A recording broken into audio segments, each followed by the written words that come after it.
Saw and I heard was a loss of trust, a loss of respect from the police to the community and the community to the police.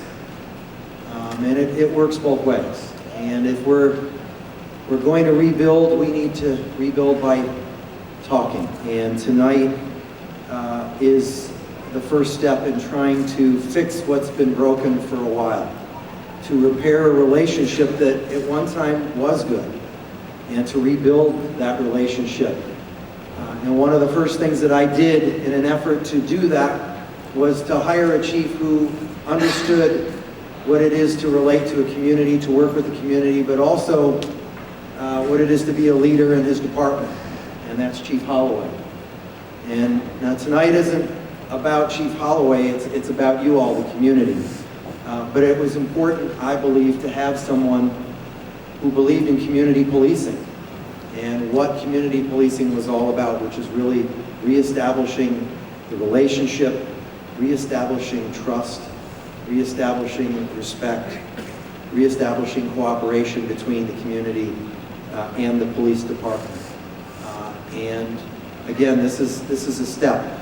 Tonight is about us listening and hearing from you, because we can't start repairing relationships unless we know what the root causes of the problems are. So to me, tonight is about us listening to you.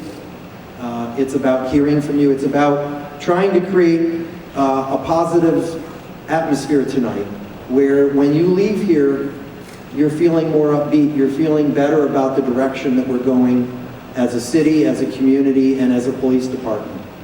And we want you to feel like the time that you spent here was worth your time and your effort to come tonight.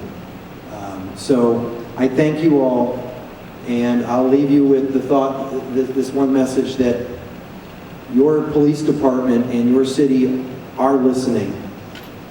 We want to hear you, and again, we thank you for coming tonight.